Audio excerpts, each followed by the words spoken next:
Welcome back to the Dividend Diplomats YouTube channel, guys. You've got Bert and Lanny, your favorite dividend investors out here. And today we're going to talk about dividend investing. We're going to have another, what we like to call fireside chat. Why dividend investing is boring. Smash that subscribe button. Give this video a thumbs up. Holler at your boys. Let's talk dividends. Let's talk boring. Guys, here we are filming this here in April actually it's the 1st of May of 2025. Good Lord. Yeah. And, My God. Bert and I, we were just talking, and dividend investing is boring, guys. Shock.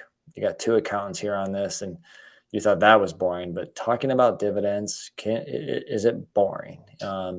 There's so many reasons that point to dividend investing being boring, and it should be boring, right, Bert? That's right. We don't want it to be exciting. We don't want the excitement coming around. We don't want to have to deal with the highs and lows of the dividend income, the unpredictability, the thing. And that's really what makes it so boring. It's predictable. It's consistent for the most part. It's boring. There's really nothing more to say about it. Again, it's when you think of dividend investing, you think of sound, foundational, fundamental investing. You can go a few different ways. You have ETF route. ETFs are boring. It's a basket of stocks. Yeah. You shouldn't have to trade in and out of ETFs. If you are, you're not an investor. You're more than likely a trader.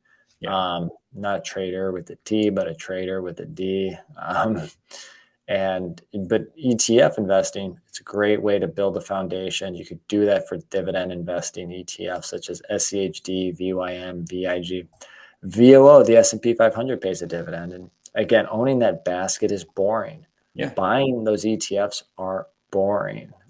Yeah. And let's even talk about individual dividend stocks here, especially about some of the stocks that are boring. I'm just pulling up the list here of dividend kings. And a dividend king is a company that's increased its dividend for 50 plus consecutive years. They're kind of the cream of the crop. They're the example of boring. They're just a company that generates consistent cash flow, consistent earnings, and has managed to increase its dividend for 50 plus consecutive years. Lanny, how boring are these companies? American States Water, Boring. Genuine Parts Company, Boring. Procter and Gamble, Boring. but I love that company. Cincinnati Financial Insurance, Boring. Coca-Cola. It could be exciting because you could Yeah, talk about Warren Buffett. yeah, but still boring. Johnson and Johnson. You guys Boring. get the ideas in here, right? ABM, parking and cleaning. Great. Cisco. You see more for those silver trucks flying up and down the highway. You Neat. get, you get the idea. Boring. Dividend aristocrats. Boring. But they pay consistently growing dividends.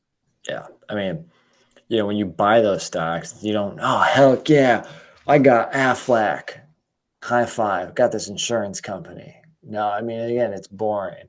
Mhm. And again, you shouldn't have to monitor your investments. You shouldn't have to spend as much time as what somebody does when they're trading some high tech stock or something built within artificial Mhm. intelligence.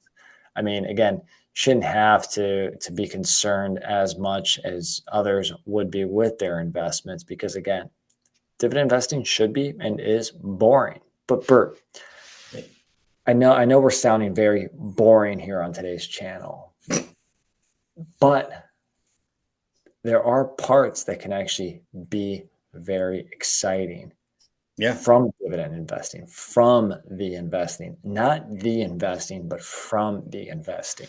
Yeah. And I think the first one is that discovery of what we call the power of dividend investing and the facets of how dividend investing can grow and become powerful all by itself.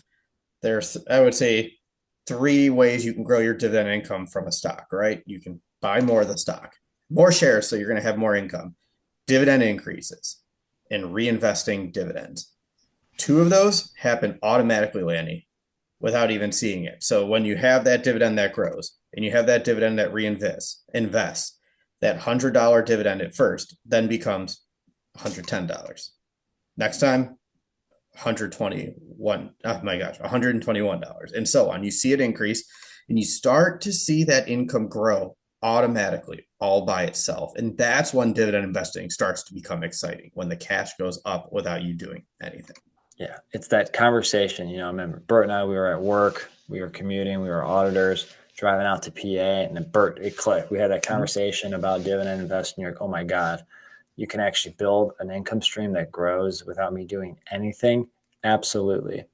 It's exciting knowing you could build that passive income. You can actually retire early off of dividend income and dividend Yeah, investing. that's right.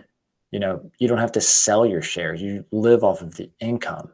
And because you still own the shares, sure, you have the option to sell, but you also have the option to pass it on, whether it's to, a trust, whether it's to a university, whether it's to your children, to your grandchildren. You could build that legacy with dividend investing. So that's exciting.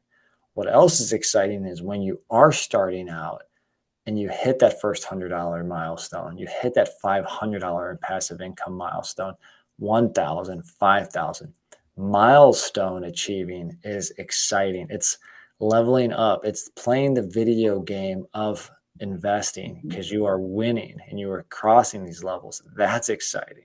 Yeah. And another piece of it that's even more exciting is that you get hooked on it and you get hooked on wanting to buy it consistently. You want to add more, you want to build more fuel to the fire. So seeing that income increase, seeing that generational wealth being built, it just gets you to keep buying more. Brings you to get that consistent going where Lanny's buying every day.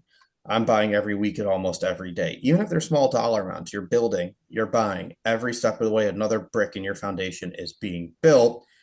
And it just gets you going. It fuels your fire. You want to do it more because you want to see that income stream keep growing.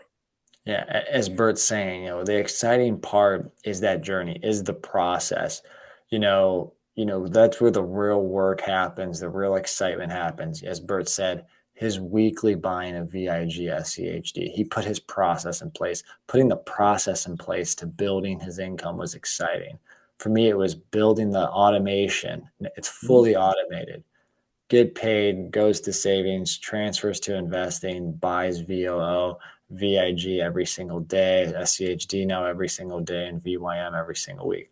It all just happens now. So that was exciting. Yeah.